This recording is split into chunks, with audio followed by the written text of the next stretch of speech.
كنتم تعملون يا أيها الذين آمنوا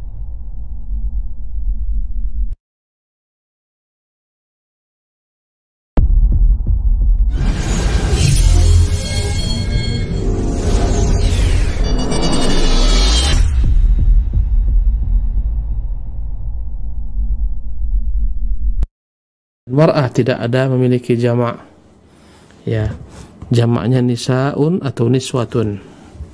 Siapakah wanita? Wanita adalah makhluk yang Allah Subhanahu wa ta'ala telah ciptakan, jadikan agar menjadi pendamping bagi pria, menjadi sekutu bagi pria dalam kehidupannya, agar mendampingi pria dalam kehidupannya. Dan wanita sendiri adalah sosok yang asal kejadiannya diciptakan dari pria pula, ya. Karena kita mengetahui Hawa Allah ciptakan dari Adam alaihissalam, dari tulang rusuk Adam.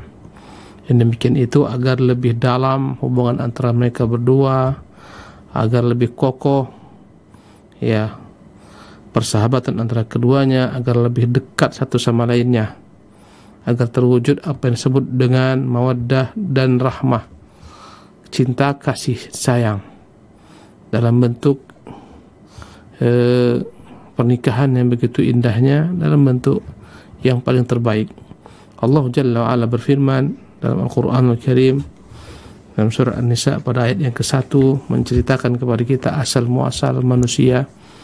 A'udzubillahi minasyaitonirrajim. Ya ayuhan nas, wahai manusia, ittaqu rabbakum, takutlah kalian kepada Tuhan kalian, alladzi khalaqakum min nafsin wahidah, dialah yang telah menciptakan kalian dari satu jiwa, yaitu Adam alaihissalam.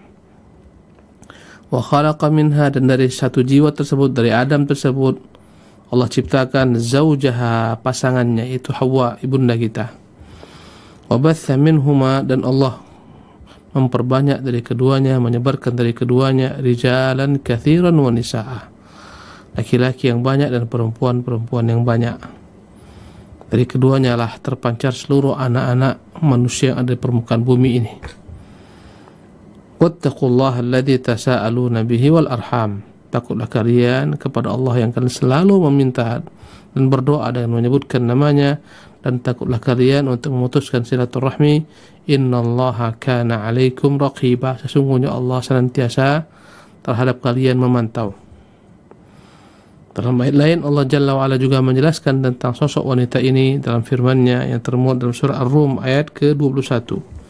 Wa min ayatihi, dan di antara tanda-tanda kebesaran Allah Subhanahu wa taala, an khalaqa lakum min anfusikum azwaja, Dia telah ciptakan kalian, dan Dia telah ciptakan untuk kalian dari diri-diri kalian azwajan, pasangan-pasangan. Ya. Ini menunjukkan bahwasanya wanita-wanita itu adalah pasangan-pasangan bagi pria. Ya, bangsa manusia pasangannya sesama bangsa manusia, bangsa jin pasangannya sama bangsa jin. Kata Allah, khalaqalakum min anfusikum, Allah ciptakan untuk kalian dari jenis kalian, dari diri kalian. Ya. Karena itulah diperbincangkan pernikahan antara manusia dan jin. Karena hukum asalnya adalah Allah ciptakan kita daripada pasangan-pasangan kita, dari jiwa-jiwa kita. Litaskunu ilaiha, agar kalian tenang dengannya, dengan pasangan tersebut. Wa ja'ala bainakum, dan Dia telah menjadikan antara kalian mawaddatan wa rahmah, ada cinta dan ada kasih sayang.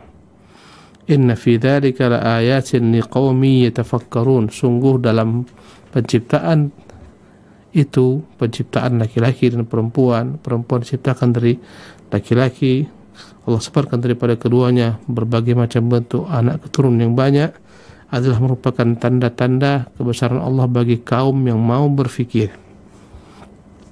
Allah Jalla wa'ala juga berfirman sebagaimana yang termuat dalam surah An-Nahl pada ayat yang ke-72.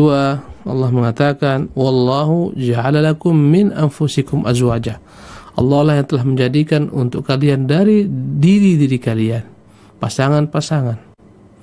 Wa ja'ala lakum min azwajikum banina, dan Allah jadikan untuk kalian dari pasangan-pasangan kalian tersebut banina, anak-anak yang terlahir daripada hubungan antara laki-laki dan wanita dalam ikatan sah pernikahan. atau milkul yamin, yakni memiliki budak.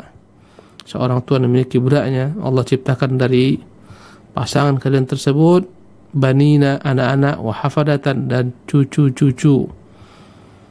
Ini adalah merupakan tanda-tanda kebesaran Allah Subhanahu wa taala. Allah menjadikan untuk kalian dari diri kalian pasangan-pasangan kalian. Dan Allah ciptakan dari pasangan-pasangan kalian anak-anak dan cucu-cucu. Wa razaqakum minat thayyibat, dan Allah berikan kepada kalian rezeki yang baik-baik. Afabil batil yu'minun, apakah mereka beriman dengan sesuatu yang batil? Berhala yang dipuja, yang tak bisa mencipta, tak bisa menciptakan manusia, keturunan manusia, bahkan mereka pun tercipta. Apakah kepada batil mereka beriman? Wa bi ni'matillahi hum yakfurun, apakah mereka kufur dengan nikmat Allah? Allah yang telah menciptakan mereka, memberikan rezeki bagi mereka, mencurahkan untuk mereka berbagai macam nikmatnya, dari berbagai macam binatang ternak, tumbuhan, pepohonan, dan seterusnya. Apakah mereka kufur kepada Allah yang telah menciptakan mereka, menciptakan segalanya untuk mereka, malah beriman dengan berbagai macam berhala-berhala yang dipuja? Ini adalah merupakan pertanyaan untuk mengingkari, agar jangan sampai manusia salah dalam menempatkan peribadatan yang selayaknya hanya kepada Allah dia tujukan kepada selain Allah Subhanahu wa taala yang tak pernah mencipta. Pemirsa yang dimuliakan oleh Allah Subhanahu wa taala, ayat-ayat yang tadi telah kita sebutkan menunjukkan bahwa Hawa adalah merupakan pasangan Adam alaihissalam. Dan Hawa, bahasa Indonesianya Hawa, bahasa Arabnya Hawa. Dan Hawa diciptakan oleh Allah Subhanahu wa taala daripada Adam sendiri. Kemudian Allah Subhanahu wa taala menyebarkan daripada Adam dan Hawa keturunan dari laki-laki maupun perempuan yang banyak dengan cara pernikahan. Yang dengan pernikahan tersebutlah lahir keturunan, ada kehamilan, ada persalinan. Pemirsa yang dimuliakan oleh Allah Subhanahu wa taala, dan Allah telah ciptakan pada laki-laki berbagai macam perangkat-perangkat yang membuat dia spesial, khusus. Allah ciptakan baginya berbagai macam bentuk kekhususan. Dan Allah menciptakan pada perempuan juga berbagai macam perangkat-perangkat dan berbagai macam kekhususan yang spesial untuk wanita. Dan apabila setiap makhluk ini, laki-laki maupun perempuan, keluar daripada fungsinya, daripada berbagai macam kekhususan yang Allah Subhanahu wa taala telah ciptakan bagi pasangan ini masing-masing, maka akan menyimpanglah mereka daripada fitrah yang telah Allah Subhanahu wa taala ciptakan. Menyimpanglah mereka daripada jalan yang lurus. Laki-laki Allah ciptakan dengan fisik yang kuat, tubuh yang kekar, berotot, agar dia sanggup untuk bekerja keras mencari nafkah di luar sana untuk anak istrinya.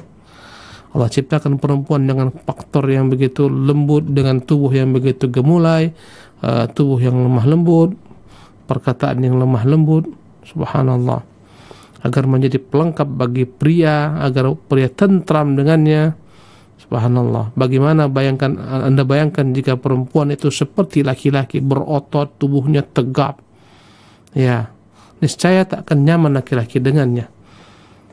Suaranya keras bagaimana laki-laki, tak akan mungkin laki-laki tentram dengannya. Allah berikan bagi wanita spesial berbagai macam bentuk pekerjaan-pekerjaan yang lekat dengan mereka. Mengandung, menyusui, subhanallah, membesarkan anak. Ini kekhususan yang Allah ciptakan untuk perempuan. Tak akan mungkin laki-laki mengandung, tak mungkin laki-laki menyusui. Allah ciptakan mereka ada siklus menstruasi setiap bulannya.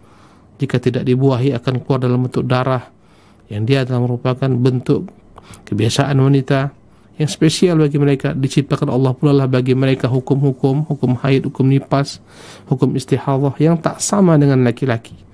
Masing-masing mereka ini Allah ciptakan dengan peran masing-masing. Jika tidak setiap manusia, setiap laki-laki maupun wanita tidak memfungsikan perannya, tidak melakukan aktivitas kewajibannya yang Allah khususkan kepada masing-masing di sini, akan terjadilah penyimpangan dan billah.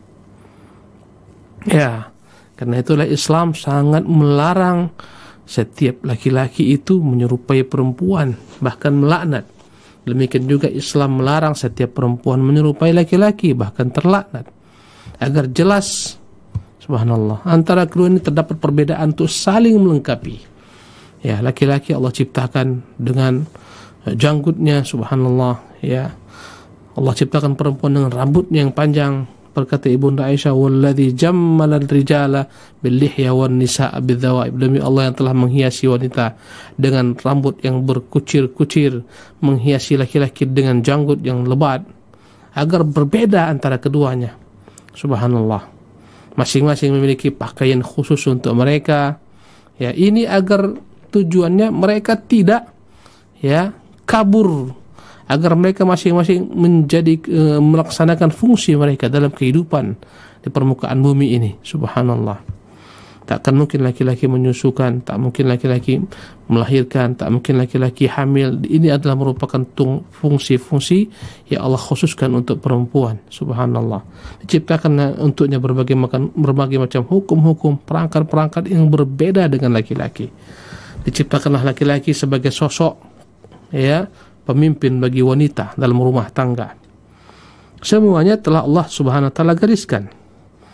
Dalam hadis yang sahih Bukhari dan Muslim meriwayatkan dari hadis Abu Hurairah radhiyallahu anhu, Nabi yang mulia sallallahu alaihi wasallam pernah bersabda tentang siapakah wanita itu, tentang hakikat wanita. Innal mar'ata khuliqat min dhil'in.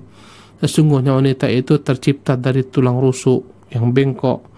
Wa inna a'waja syai'in fi dhil'i a'la. Sesungguhnya yang paling bengkok dari tulang rusuk itu adalah yang paling atas, bagian atasnya. Ya. Tulang rusuk sebagaimana kita ketahui ada di kanan dan kiri. Ya. Yang paling bengkok adalah yang paling ujung daripada tulang rusuk tersebut. Kata Nabi, fa in dhahabta tuqimuhu kasartahu. Jika engkau ingin meluruskan tulang rusuk ini, engkau akan patahkan dia. Tulang rusuk Allah ciptakan bengkok, dari situlah manusia, dari situlah Allah ciptakan wanita. Wanita jika kau harapkan dia akan sama dengan pria dalam bentuk ketegasan, ya, yang senantiasa mendahulukan akalnya daripada emosinya, perasaannya, niscaya jika kau paksa wanita ingin kau samakan dengan pria, maka engkau akan patahkan tulang rusuk tersebut, karena mereka tak akan pernah berubah daripada fitrahnya. Perumpamaan wanita adalah perumpamaan tulang rusuk, dan memang dari asal tulang rusuk lah mereka ciptakan yang bengkok. Begitulah tabiat wanita, tak akan pernah kau temui wanita yang lurus sebagaimana laki-laki. Selama-lamanya mereka Allah ciptakan daripada tulang rusuk yang bengkok, mereka akan bengkok. Apabila kau ingin luruskan mereka, kau ingin mereka seperti engkau dalam berpikir, berbicara, bertindak tanduk, niscaya engkau akan paksa mereka. Mereka tak akan mampu melakukannya. Ujungnya adalah engkau pasti akan patahkan tulang rusuk itu, dalam pengertian engkau pasti akan ceraikan dia, karena kau tak sabar dengan kebengkokannya. Wa in istamta'ta biha wa fi 'iwajan. Apabila engkau mau bersenang-senang dengannya, dengan wanita, silahkan bersenang-senang dengannya, tapi ketahuilah bahwasanya dia adalah sesuatu yang bengkok. Andai kata kau ikuti dalam segala hal, engkau akan bengkok seperti mereka. Karena itulah dalam rumah tangga dilarang laki-laki di bawah wanita, diatur oleh wanita, karena wanita tercipta daripada tulang rusuk yang bengkok. Ya, subhanallah.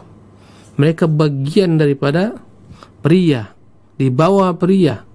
Sebagaimana kita mengetahui bagaimana posisi tulang rusuk, bukan di atas, tulang rusuk di bawah dada laki-laki, di bawah kepala laki-laki. Subhanallah. Begitu juga peran wanita dalam rumah tangga, dalam kehidupan di dunia ini. Apabila engkau bersenang-senang dengannya, engkau bersenang-senang dengan sesuatu yang bengkok, maka ridholah engkau dengan sesuatu yang bengkok. Ya. Qala an-Nawawi rahimahullah, berkata Imam Nawawi rahimahullah, wa fihi dalilun lima yaquluhu al-fuqaha. Hadis ini adalah merupakan argumen, landasan, dalil bagi apa yang dikatakan para ahli fiqih atau ba'dhum, sebagian ulama-ulama fiqih, anna Hawa khuliqat min dhil'i Adam, bahwasanya Hawa itu diciptakan dari tulang rusuk Adam. Qala Allah Ta'ala, Allah berfirman, khalaqakum min nafsin wahidah. Allah menciptakan kalian dari satu jiwa, itu Adam, wa khalaqa minha zawjah, dan dia ciptakan dari Di jiwa tersebut pasangannya itu Hawa. Berkata Syekh Abdul Razak, wa hadha yufidu anna al-mar'ata fi asasi biniyatiha wa asli khilqatiha qad muyizat bi ba'dil khasa'is wal muqawwimat. Ini menunjukkan wanita ya pada asal muasal penciptaannya, postur tubuhnya, asal kejadiannya, Allah telah berikan berbagai macam perbedaan yang spesial, kekhususan ya, allati taj'alu laha wad'an khasan, yang membuat mereka memiliki berbagai macam keadaan-keadaan yang khusus bagi mereka. Tentunya hukum-hukum yang khusus untuk mereka. Wa usluban muayyanan fil hayah, tentunya ada cara dalam mempergauli mereka dalam kehidupan, cara-cara yang khusus yang tak dapat disamakan dengan pria. Yantadiqu min unuthatiha wa umumatiha wa riqqatiha wa dha'fiha, yang mana mempergauli mereka ini berangkat dengan memandang, melihat, melirik kepada ya sifat kewanitaan mereka, keibuan mereka, ya, kelembutan mereka, dan kelemahan fisik mereka. Ustaz, bukankah ada wanita yang kuat-kuat? Ya, ada, satu dua, tapi ghalibnya wanita lemah, tubuhnya tak sekuat laki-laki. Ya, memang ada perempuan yang mungkin kuat, yang tangkas, mungkin jago silat, jago kungfu, bisa mengalahkan laki-laki. Tapi ini bukanlah ya mayoritas, itu minoritas, segelintir saja. Tapi hukum asalnya kebanyakan wanita itu adalah lemah, lebih kuat laki-laki dari sisi postur tubuhnya, kekuatan fisiknya. Karena itulah tidak diwajibkan bagi wanita berjihad sebagaimana laki-laki diwajibkan berjihad jika datang perintah Allah Subhanahu wa taala sesuai dengan ketentuan yang telah diatur. Ya. Karena itulah perempuan tidak diwajibkan bagi mereka ke masjid untuk salat berjamaah dan semacamnya, dan seterusnya. Banyak hukum-hukum yang khusus. Karena itulah mereka tidak diwajibkan, bahkan dilarang salat ketika mereka haid, ketika mereka nifas, dan seterusnya. Wa kathrati taqallubi ahwaliha, ya, agar engkau memahami wanita itu selalu berbolak-balik. Mereka rentan sekali dengan perubahan.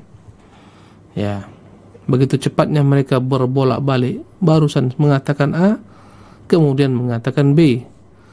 Ya, wa taqallubu ahwaliha wa kathrat taqallub, ya, wa kathrati taqallubi ahwaliha, begitu cepatnya berubah-ubah perasaannya, ya, perkataannya. Sebentar disumpah serapahnya suaminya, sebentar lagi tiba-tiba dipujinya suaminya setinggi-tingginya. Hari ini minta cerai, besok menyesal, menangis, minta kembali rujuk, dan seterusnya. Fahiya tahid wa tahmil, dan antara khususannya dialah yang mengalami siklus haid, dialah yang hamil, ya, wa tatawahham wa talid wa turdi wa tubashir hadanata mauludiha. Ya, dialah yang memiliki berbagai macam kekhususan seperti haid, hamil, melahirkan, menyusui, dan ya mengasuh anak. Bayangkan jika anak-anak TK itu diasuh oleh orang-orang, yakni oleh para lelaki, alangkah sulitnya. Kita melihat begitu indahnya ketika guru-guru kita yang wanita mendidik anak-anak TK yang masih kecil-kecil, subhanallah. Mereka dengan lemah lembutnya, dengan kasih sayangnya. Ya, bayangkan jika para laki-laki dewasa disuruh untuk mengajarkan anak-anak yang masih kecil-kecil, usia di balita, sulit bagi mereka untuk bersabar. Karena inilah kondisi yang telah Allah ciptakan. Ya, setiap kali suami pulang ke rumah, baru sebentar menggendong sang anak, setengah jam, 1 jam, dia akan jenuh. Seketika dia akan panggil, wahai istriku, pegang ni anak. Subhanallah, tak akan mungkin mampu dia betah-betah berlama-lama mengurusi anaknya. Tapi wanita begitu sabarnya, telatennya, Masya Allah. Ila ghairi dhalika mimma hiya mukhtassah bih, dan hal-hal lainnya yang merupakan kekhususan wanita. Kama anna ar-rajula lahu khasa'isuhu wa muqawimatuhu, sebagaimana laki-laki memiliki peran-peran yang khusus yang tak sama pula dengan wanita. Karena itulah kata Syekh Abdul Razak, wa laysa li ahadit tarafaini an yatatalla'a ila khasa'is at-tarf al-akhar. Janganlah setiap daripada dua jenis kelamin yang berbeda ini cemburu iri kepada kelamin lainnya, ingin memiliki apa yang dikhususkan bagi kelamin lainnya. Jangan sampai wanita iri kepada laki-laki sebagai kepala rumah tangga, ingin agar dia yang menjadi kepala rumah tangga contohnya. Jangan sampai pria iri kepada wanita, kenapa wanita tidak diwajibkan mencari nafkah, bekerja, menafkahi suami, kenapa suami yang menafkahi istri. Tak perlu merasa iri. Masing-masing Allah telah ciptakan dengan fungsi yang berbeda-beda, kelebihan yang berbeda-beda untuk saling melengkapi. Ya, untuk laki-laki Allah berikan jatah dalam harta warisan 2 bagian, bagi perempuan 1 bagian. Janganlah perempuan merasa direndahkan, karena masing-masing memiliki fungsi yang berbeda-beda. Contohnya dalam bab warisan, laki-laki memang mendapatkan 2 bagian, perempuan 1 bagian. Tapi perhatikan, 2 bagian yang didapatkan laki-laki dalam bab warisan sesungguhnya bukan untuk dia semata. Dia wajib menafkahi istrinya, anaknya, kerabatnya yang menjadi tanggungannya. Adapun wanita, walaupun dia hanya mendapatkan 1 bagian harta warisan, tapi murni untuk dia pribadi, untuk dirinya sendiri. Tak ada kewajiban wanita untuk menafkahi suaminya, menafkahi anaknya, menafkahi kerabatnya, tak ada. 1 bagian khusus untuk dia sendiri. 2 bagian laki-laki, tapi padanya berserikat banyak hak-hak. Subhanallah. Maka jangan perempuan merasa iri laki-laki mendapat 2 bagian. Ya, jangan pula laki-laki merasa iri kenapa perempuan tak wajib berjihad. Masing-masing punya kekhususan. Ya, Allahu Akbar. Kadang-kadang perempuan merasa iri terhadap laki-laki. Enak laki-laki, mereka selalu berada di luar rumah. Perempuan senantiasa dalam rumah, ya, tak jauh daripada dapur, sumur, kasur, itu ke itu, hari ke hari, melihat sudut-sudut dinding rumah 4 sudut. Sementara laki-laki melihat alam yang luas yang terbentang, kemudian dia merasa iri dengan laki-laki. Tak perlu merasa iri, masing-masing punya kekhususan. Subhanallah.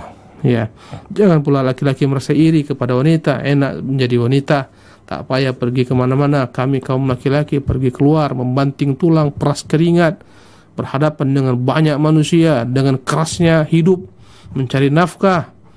Subhanallah. Ada yang di pasar, ada yang di jalan, ada yang di hutan, ada yang di atas gunung, di puncak gunung, ada yang mencari berbagai macam logam-logam, emas, perak dalam tempat-tempat yang begitu membahayakan, dalam perut-perut gunung.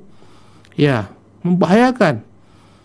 Maka jangan sampai perempuan merasa iri dengan laki-laki dan laki-laki merasa iri dengan perempuan.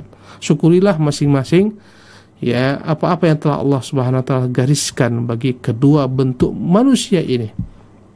Laki-laki memiliki tugas yang berat, perempuan memiliki tugas yang berat. Jangan sampai satu sama lain saling meremehkan atau saling iri dan dengki satu sama lain, ingin menguasai, ya, berbagai macam kekhususan yang ada pada lainnya. Semuanya itu terlarang, ya. Subhanallah. Jangan perempuan merasa remeh dengan laki-laki, mengatakan laki-laki enak, tak payah dia memasak, menjaga anak 24 jam, standby di rumah, membersihkan rumah. Kami setengah mati, banting tulang, belum selesai 1 udah masuk yang lain. Baru sebentar menyapu rumah, dikotori lagi anak, baru sebentar masak, berserakan. Enaklah laki-laki, tak begitu peduli dengan anak-anaknya. Jangan katakan demikian. Setiap manusia punya fungsi masing-masing yang diciptakan. Subhanallah. Kalau Allah wanita, bagaimana laki-laki yang begitu susahnya? Dia harus pergi ke ladang, berjemur ria di bawah panas matahari, hitam-hitam kulitnya, legam kulitnya. Subhanallah. Ada yang menjadi kondektur, ada yang menjadi kernek, ada yang menjadi kuli kasar. Subhanallah. Seharian. Ada yang menjadi kuli harian, memanggul, memikul di pasar. Ya, menjadi kuli harian, bekerja di ladang, bekerja seharian. Hanya dapat 100.000, 120.000. Di sebagian tempat 60.000, 70.000. Allahu Akbar. Pemirsa dimuliakan oleh Allah Subhanahu wa taala, Allah berfirman dalam Qur'anul Karim, "Wa la tatamannaw ma faddalallahu bihi ba'dakum 'ala ba'din." Janganlah sebagian kalian merasa iri dengan karunia Allah limpahkan kepada sebagian lainnya. Maksudnya jangan sampai perempuan merasa iri dengan apa yang Allah khususkan bagi laki-laki, dan jangan sampai laki-laki iri dengan apa yang Allah khususkan bagi perempuan. Masing-masing punya fungsi yang berbeda-beda.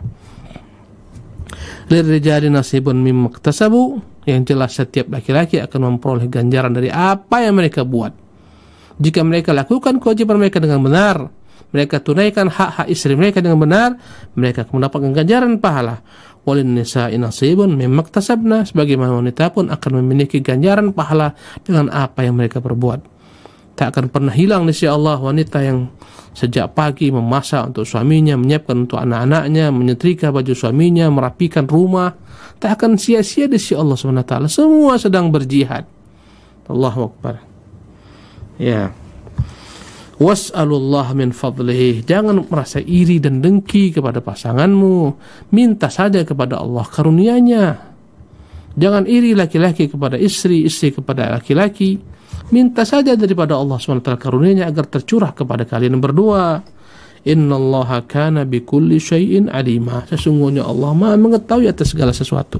Allah tahu apa yang layak bagi perempuan, Allah Maha tahu apa yang layak bagi laki-laki. Allah halalkan bagi laki-laki memiliki 1 istri, 2 istri, 3 istri, 4 istri. Allah haramkan seorang perempuan memiliki 2 suami, 3 suami, 4 suami. Jangan masing-masing merasa iri satu sama lain. Subhanallah. Enak kaum laki-laki, kata perempuan. Bisalah mereka berpoligami, kami perempuan tak bisa berpoliandri. Jangan katakan demikian. Semua telah Allah atur di balik segala macam ketentuan Allah. Ada hikmah yang begitu dalamnya. Kata Allah, hikmatun balighatun, hikmah yang begitu dalam. Subhanallah. Maka jangan kita mengikuti orang-orang kafir yang senantiasa ingin merusak kaum muslimin, merusak perempuan-perempuan kaum muslimin atas nama hak ajazi manusia, atas nama persamaan gender dan semacamnya, emansipasi. Akhirnya perempuan dikeluarkan daripada fungsinya. Subhanallah. Ingin menyamai laki-laki dalam segala macam hal dan dalam segala macam bentuk kehidupan. Akhirnya rusaklah tatanan masyarakat. Subhanallah. Perempuan pun akhirnya dieksploitasi. Mereka harus bekerja. Kalau tak bekerja mereka tak akan ada yang menafkahi mereka. Keluarlah perempuan-perempuan dari rumah-rumahnya, bercampur baur dengan para pria mencari nafkah. Muncullah berbagai macam kerusakan. Subhanallah. Percampur bauran, perselingkuhan, perzinahan. Rusaklah rumah tangga manusia ketika perempuan tak peduli dengan apa yang di rumah. Subhanallah. Mereka abaikan hak-hak anak mereka.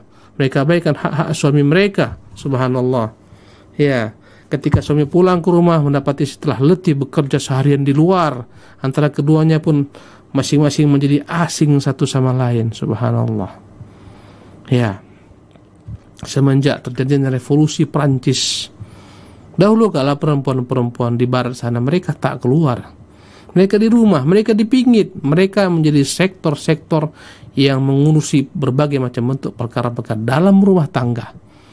Ya, indoor mereka, outdoor laki-laki. Ketika pecah revolusi Prancis, banyak berbagai macam peralatan-peralatan, pabrik-pabrik yang membutuhkan tenaga. Subhanallah.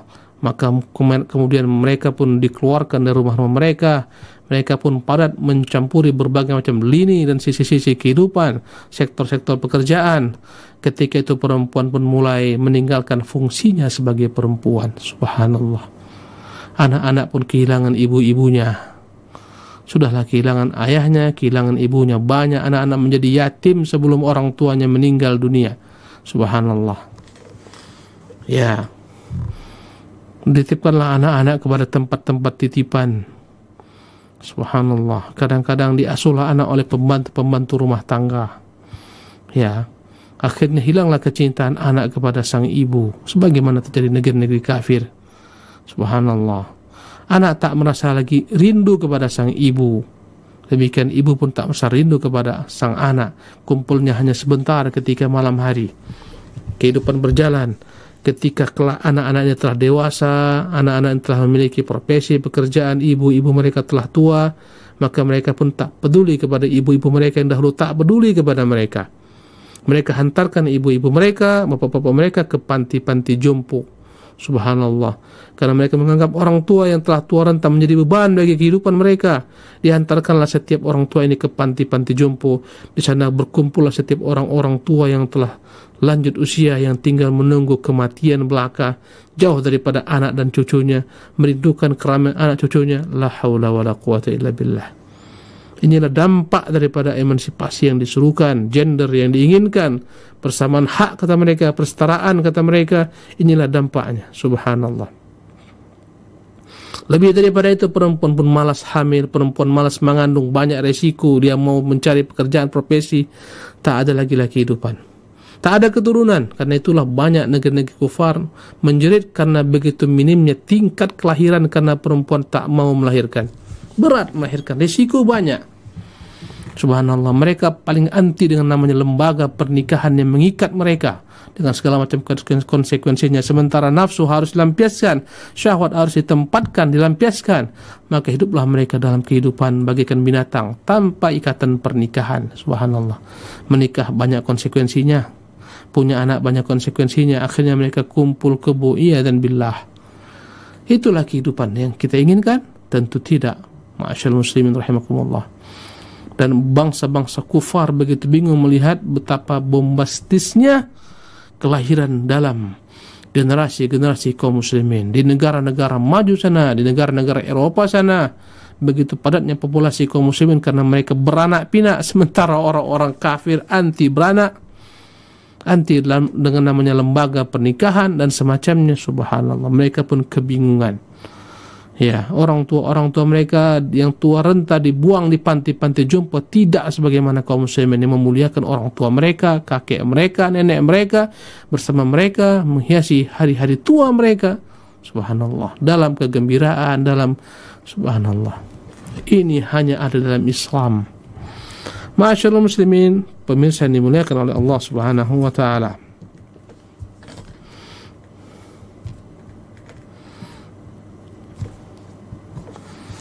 Jadi kembali kepada firman Allah Subhanahu wa taala, ya. Berikutnya Allah mengatakan ar-rijalu qawwamuna 'alan nisa. Laki-laki adalah merupakan pemimpin bagi wanita. Bima faddalallahu ba'dahum 'ala ba'd, dengan karunia yang telah Allah limpahkan kepada sebagian mereka atas sebagian lainnya, wa bima anfaqu min amwalihim, dan dengan kewajiban nafkah yang telah mereka nafkahi dengannya anak istri mereka. Laki-laki menjadi mulia pertama karena Allah menempatkan mereka di atas perempuan. Mereka lah pemimpin. Yang kedua karena mereka bertanggung jawab atas nafkah. Subhanallah. Ketika hal ini tidak terwujud, laki-laki bermalas-malasan, tak mau mencari kerja, menganggur di rumah, perempuan yang bekerja. Ketika itu hilanglah qawamahnya, hilanglah kepemimpinannya. Tampilannya laki-laki, wujudnya laki-laki, tapi sebenarnya dia perempuan karena dia disetir oleh sang istri. Istrinya lah yang mengatur hidupnya, yang merintahkan, yang melarang. Subhanallah. Berubahlah kehidupan. Dan kehidupan apa yang seperti ini namanya? Kecuali kehidupan yang timpang. Istri yang menguasai suami, istri yang mengebiri suami, istri, subhanallah, segala-galanya yang memutuskan perkara dalam rumah tangga. Kenapa? Karena sang suami tidak menjalankan fungsinya sebagai qawam, tak menjalankan fungsinya sebagai pemberi nafkah. Dan ini banyak terjadi. Ketika perempuan dibuka bagi mereka pintu sebesar-besarnya untuk bekerja di perusahaan-perusahaan besar, pabrik-pabrik besar, laki-laki sempit tempat mereka bekerja. Banyak laki-laki yang menganggur, perempuan yang bekerja. Mereka lah yang menjadi tulang punggung kehidupan. Hancurlah tatanan masyarakat. Subhanallah. Tak akan mungkin laki-laki dapat merawat anak, menyusukan anak, mengasuh anak sebagaimana perempuan mengasuh anak. Terbaliklah keadaan. Banyak laki-laki di rumah, subhanallah, laki-laki masak, menyetrika, mencuci, mengasuh anak, sementara sang istri di luaran, bekerja di luar sana. Subhanallah. Muncul berbagai macam ketimpangan. Karena laki-laki dan perempuan di luar sana bercampur baur dalam sektor-sektor pekerjaan, muncullah yakni perselingkuhan, persentuhan dan semacamnya. Rusaklah rumah tangga mereka.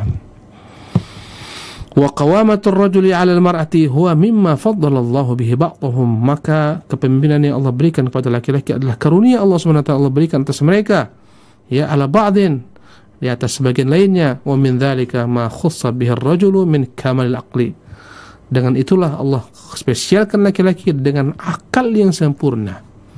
Warazanah, ya, dengan akal yang sempurna, dengan yang proporsional. Wasabri wal jaldi, Allah berikan padanya kesabaran yang kuat, ya, keuletan dalam segala bentuk pekerjaan, wat tahammul wal quwwah, mampu menanggung beban yang berat, kekuatan yang kuat, mimma laisa lil mar'ati mithlahu, tidak dimiliki oleh perempuan hal-hal semacam ini. Walihada ja'ala lirajuli 'ala mar'ati huquqan, karena itulah Allah telah menjadikan bagi setiap laki-laki ya ada hak-hak yang wajib dia penuhi atas wanita, tatanasab ma'a qudratiha ya wa asasi takwiniha. Demikian pula Allah wajibkan bagi wanita untuk menjalankan hak-hak pria sesuai masing-masing dengan kodratnya, sesuai dengan bentuk kejadian yang Allah ciptakan mereka dengannya.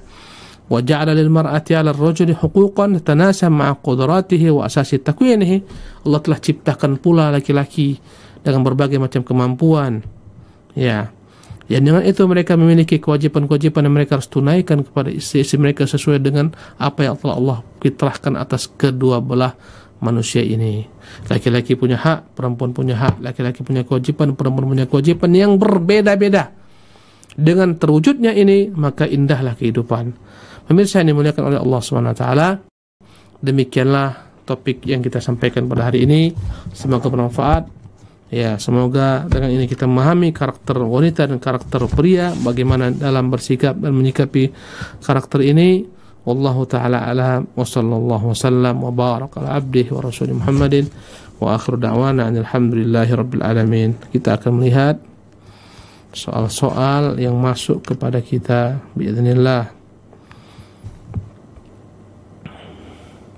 Ustadz, ana mau bertanya tentang hukum membuka dan menutup cadar. Syukran, jazakallahu khair. Adapun hukum menutup wajah, niqab atau cadar bahasa Indonesianya, adalah perkara yang dipersisihkan di kalangan ulama. Apabila Anda meyakini ya perkataan ulama, pendapat ulama mengatakan wajah bagi wanita adalah aurat yang wajib ditutup, maka Anda wajib menutupinya, tak bisa tutup buka. Tapi ketika Anda meyakini bahwasanya wajib menutup wajah bagi perempuan tidak wajib, hukumnya adalah sangat dianjurkan, ya, maka Anda boleh menutup dan Anda boleh membuka. Tentunya lebih utama dengan menutupnya agar lebih dapat menjaga fitnah, karena wajah adalah merupakan fitnah bagi pria, apalagi perempuan-perempuan yang masih muda, perempuan yang cantik-cantik, tentulah lebih dahsyat fitnahnya. Untuk mereka hendaklah takut kepada Allah SWT. Yang lebih baik bagi mereka menurut para ulama adalah menutup wajah-wajah mereka. Ini bagi yang tidak mewajibkan, ya. Yang mewajibkan, wajib ditutup.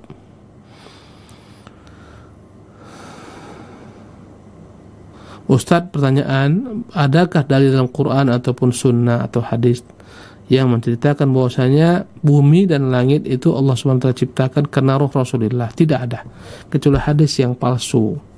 Ada hadis yang menyatakan asal muasal penciptaan makhluk adalah daripada roh Muhammad, tapi ini hadis tidak sahih, tidak benar, ya. Tidak benar, karena Allah SWT menciptakan malaikat daripada cahaya, ciptakan jin daripada unsur api, manusia daripada tanah, bukan dari Rasulullah SAW, bukan daripada nur Rasulullah SAW. Ini adalah hadis yang tak benar, yang tidak sahih, palsu. Ustadz, tentu sebagai suami dan pemimpin kita menuntun istri dan keluarga ya sesuai syariat. Namun kadang dijumpai keadaan istri yang sedang kurang baik hatinya dengan sikap dingin, marah kepada suaminya tanpa dapat mengendalikan amarah, dan istri kadang pun khilaf, terlupa dengan nasihat. Bagaimana sikap suami dalam berhadapan dengan keadaan istri berikut, Ustaz? Mohon nasihatnya Ustaz kepada kami. Barakallahu fikum wa jazakumullah khairan. Amin. Syukran, terima kasih banyak Ustaz atas ilmu yang sangat bermanfaat sekali bagi kami, Ustaz. Ya. Para pemirsa yang dimuliakan oleh Allah Subhanahu wa taala, perempuan adalah ujian bagi laki-laki, laki-laki pun ujian bagi perempuan, masing-masing adalah ujian bagi satu sama lainnya. Subhanallah. Ya, dan telah kita ketahui bahwasanya tak semua perempuan itu baik sebagaimana tak sebagian laki-laki itu baik. Dan istri kita pun tak sempurna sebagaimana kita pun tak sempurna. Maka hendaklah senantiasa kita melihat sampai setikat apa tak sempurnanya. Andai kata memang ada perkara-perkara yang dapat ditoleransi dari sang istri, maka tetaplah bersabar dengan perangai-perangainya. Demikian pula sebaliknya, jika ada hal-hal yang tak baik dari diri suami tapi dapat ditoleransi karena lebih demen dengan kebaikan, maka ketika itu abaikanlah keburukan-keburukannya. Subhanallah. Dalam muamalah bersama manusia, hendaklah dilihat apa yang mendominasi dirinya. Pepatah Arab mengatakan, kafa bil mar'i nublan an tu'adda ma'aibuh. Cukuplah seorang dikatakan mulia ketika bisa dihitung jari kesalahannya. Apabila istrimu salah, wajar karena dia manusia, tapi lihatlah sampai di mana tingkat kesalahannya. Andai kata kesalahannya terlampau besar, diingatkan berkali-kali, berbagai macam cara diperbuat, dinasihati tak mempan, ya, setelah itu dipisah ranjang juga tak mempan, dipukul pun tak mempan, bahkan mungkin dia lebih ganas pada suaminya, maka jalan terakhir dalam segala macam bab muamalah antara suami istri adalah berpisah ketika tak dapat diwujudkan dalam rumah tangga tersebut kebaikan. Ketika antara istri dan suami hanyalah akan menambah dosa antara keduanya, ketika itu jalan yang terakhir adalah jalan bercerai, berpisah. Subhanallah. Maka hendaklah setiap laki-laki melihat dan menimbang-nimbang kembali sisi maslahat, sisi mudarat, bagaimana pasangannya. Ingat, apabila pasangan tersebut memiliki kekurangan-kekurangan, selama memang tidak parah, tidak dahsyat, engkau mampu sabar, bersabarlah dengannya. Ya, berkata Nabi yang mulia sallallahu alaihi wasallam, ya, dalam hadis beliau, janganlah seorang laki-laki itu, ya, membenci sang istri apabila didapati sang istri dalam dirinya ada keburukan-keburukan dalam satu sisi, sungguh dia akan mendapati keridhaan dari istrinya dan berbagai macam kebaikan-kebaikan dari sisi lainnya. Subhanallah. Ya, itulah perkataan Nabi yang mulia sallallahu alaihi wasallam, bahwa wanita itu ada kurang-kurangannya, ada kelebihan-kelebihannya. Lihat mana bentuk kelebihan-kelebihannya, lihat bagaimana kurangannya. Kalaulah memang lebih banyak kebaikan-kebaikannya, wajar tak ada yang sempurna dan dunia tidak sempurna. Demikian juga pria. Kadang-kadang wanita begitu cepat minta cerai karena ada kekurangan-kekurangan yang ada pada suaminya, tapi tidak dilihat dengan baik dan dengan cermat, dengan teliti, mudah minta cerai. Satu dua aib suaminya, bergudang, berpuluh, beratus kebaikan suaminya, minta cerai, akhirnya dicerai sang suami. Setelah itu dia menyesal, dan ini banyak terjadi. Dia coba menikah dengan laki-laki lain, akhirnya penyesalan lebih dahsyat, ternyata suami lebih baik daripada laki-laki lain. Dan ini banyak terjadi. Ya, maka timbang-timbanglah. Ya, apabila sedikit kekhilafannya, bisa ditoleransi kekhilafannya, bukan fatal, tetaplah bersabar dengannya. Tapi jika fatal, Anda tak mampu lagi bertahan dengannya, kecuali akan menambah dosa dan dosa, jalan terakhir adalah antara keduanya dipisahkan dalam bentuk perceraian. Subhanallah. Talak. Dan kita mengetahui bahwasanya dalam kisah sejarah, ya, Nabi Ismail pernah menceraikan istrinya yang pertama karena tak pandai bersyukur kepada suaminya. Ya, atas perintah sang ayah Ibrahim.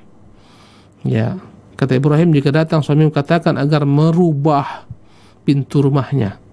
Kata Ismail, itulah ayahku menyuruh aku untuk menceraikan engkau, maka pulanglah engkau kepada keluargamu. Setelah itu Ibrahim pun menikah dengan laki-laki dengan istrinya yang baru, dan ternyata istri yang baru, Ismail menikah dengan istri yang baru, yang kedua, ternyata lebih baik, bersyukur kepada suaminya, pintar, yakni menarik hati suaminya. Ya, akhirnya berkata Ibrahim pada kali kedua, perintahkan kepada suamimu apabila dia pulang agar dia mempertahankan palang pintu rumahnya atau depan pintu rumahnya. Subhanallah. Jika parah kondisinya, tak ada jalan lain kecuali perceraian, maka perceraian diambil. Tapi tentunya hendaklah seorang mempertimbangkan lebih banyak, matang-matang dampak daripada perceraian, hubungan antara dia dan istrinya, antara dia dan anak-anak dan keluarga sang istri. Subhanallah. Perceraian adalah merupakan solusi terakhir ketika semua solusi tak dapat ditempuh. Wallahu ta'ala alam.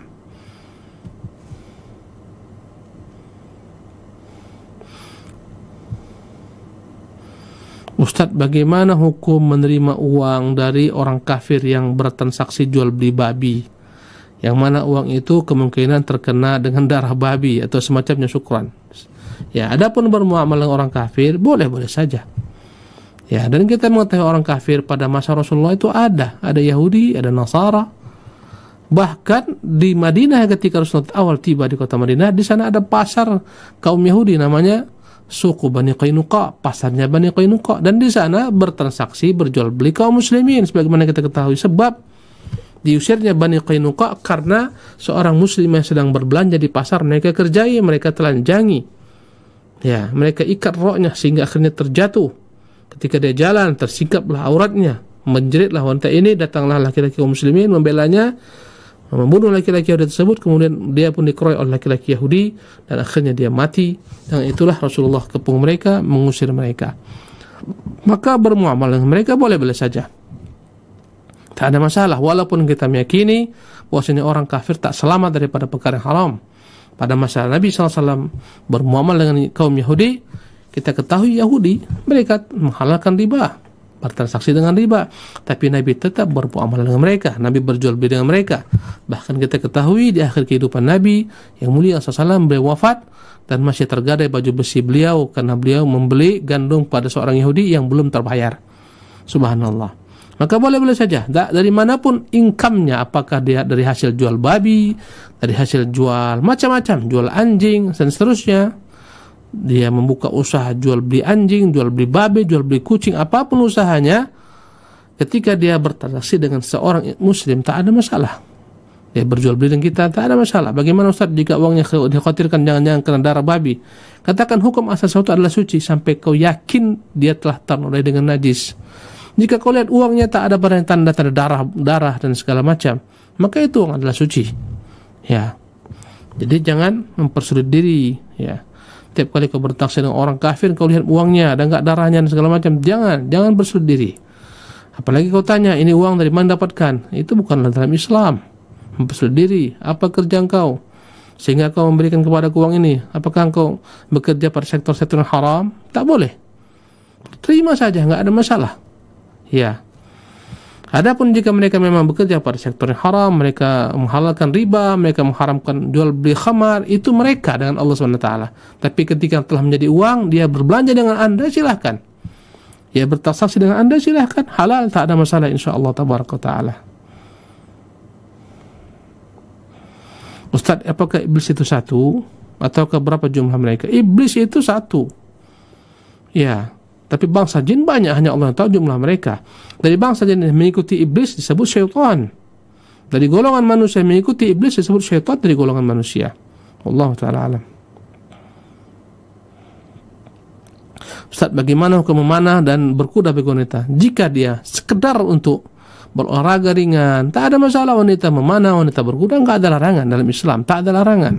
Tapi jika hal itu menjadi perkara yang membuat tertinggal fungsinya sebagai wanita, subhanallah, maka tak boleh. Ya. Tapi hukum asalnya tak ada larangan, maka boleh-boleh saja. Ya. Akhirnya terbengkalai segala macam pekerjaannya. Suami pulang, di rumah tak ada makanan. Mana makanan? Ya, kata istri, aku tadi baru pulang, mana bang, belum sempat masak. Nah, ini kan bahaya. Ya.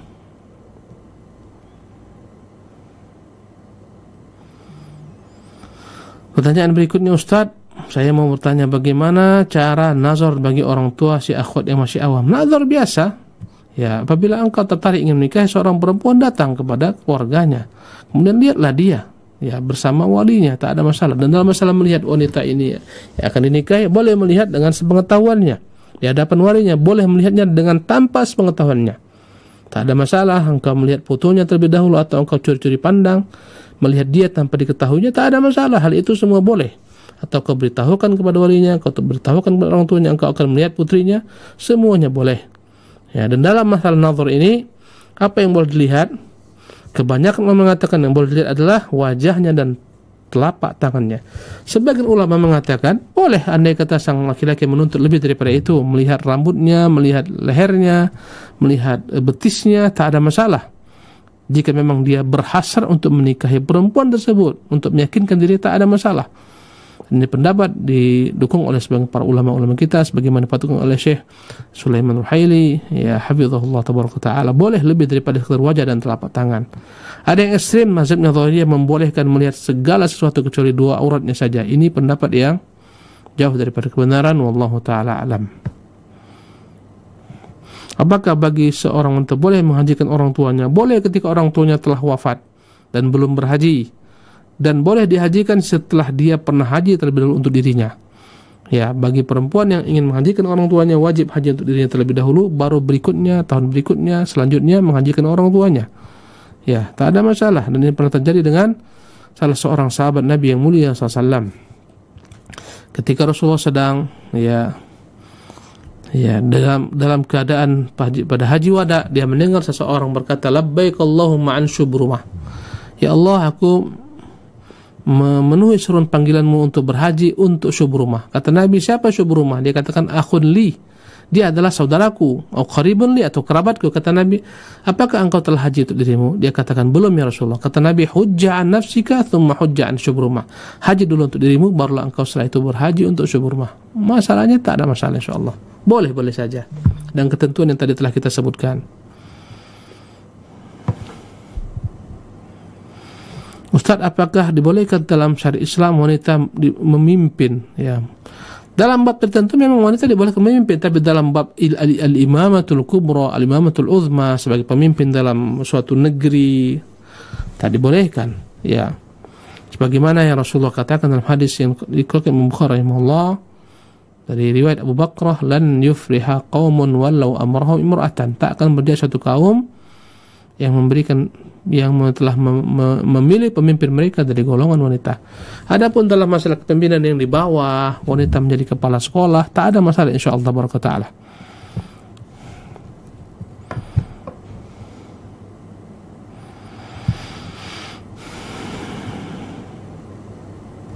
Ustaz, ini pertanyaan terakhir insyaallah, apakah berbeda antara pelakor perebut laki orang dengan wanita yang menawarkan dirinya pada laki-laki yang telah berarti? Ustaz, mohon penjelasannya. Istilah pelakor bukan istilah Islam. Ya, bukan istilah Islam. Perebut laki orang itu bukan istilah Islam.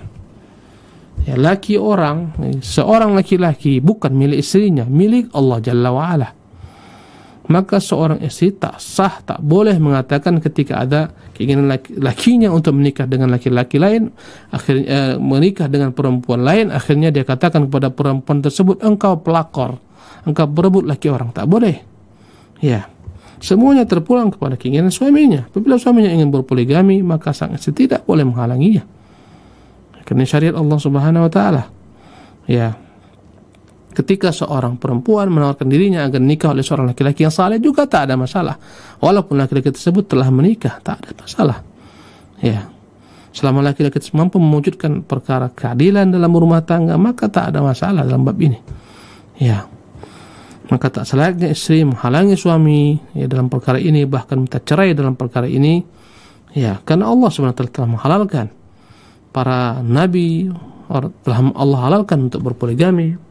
Orang-orang saleh, para sahabat Nabi, mereka berpoligami adalah perkara yang sah-sah saja selama dapat diterapkan padanya keadilan. Wallahu tabaraka ta'ala alam. Wa sallallahu wasallam ala Muhammadin wa akhir da'wana alhamdulillah rabbil alamin. Wassalamualaikum warahmatullahi wabarakatuh.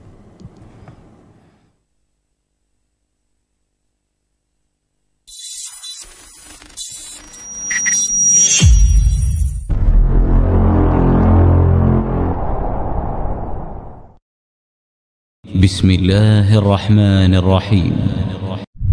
يا أيها النبي لم تحرم ما أحل